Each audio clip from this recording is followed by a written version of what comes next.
our firm is a public accounting firm. I'm a CPA.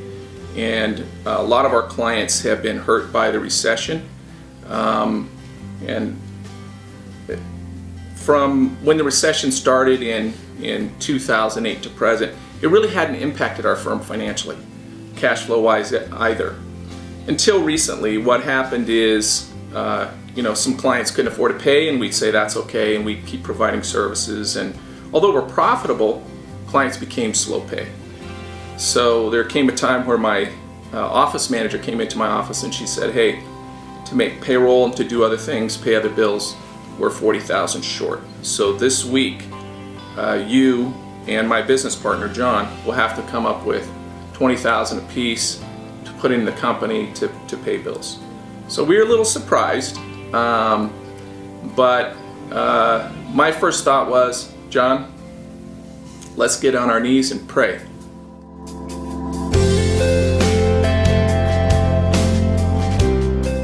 Now, I've been faithful in my giving over my life. As I said, my parents had taught me that.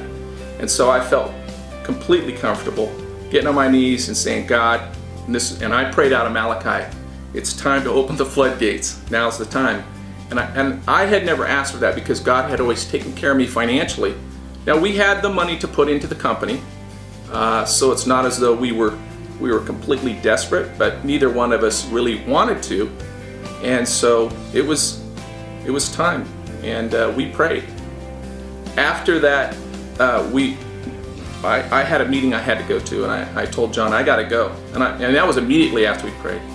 I said, I have to go to this meeting. So I left to go to this meeting, and it was a new client meeting.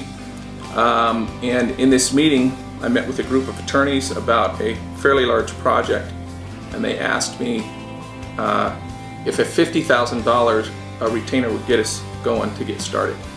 And that was immediately following my prayer for God to open the floodgates. Now, when I prayed, I have to tell you, I prayed expecting and I prayed believing, but it blew me away that in the very next meeting, the very next thing that I did that day that God answered, I still was skeptical.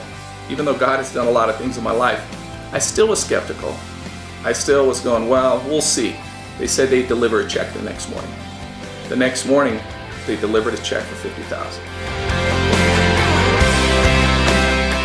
My first thought was, get on your knees and thank God for it. And that's what my business partner and I did. We got on our knees and we thanked God. And we saw that He is very, very faithful. I've gone to Valley since 2005, 2006, and you can't sit through a service without being called to action. So I think that, the Holy Spirit convicts you when you know the truth and you've heard it. You've heard it taught to you by Pastor Jim or Pastor Ron, and you know the truth. You know that when you wake up in the morning, you need to say, God, here I am, reporting for action.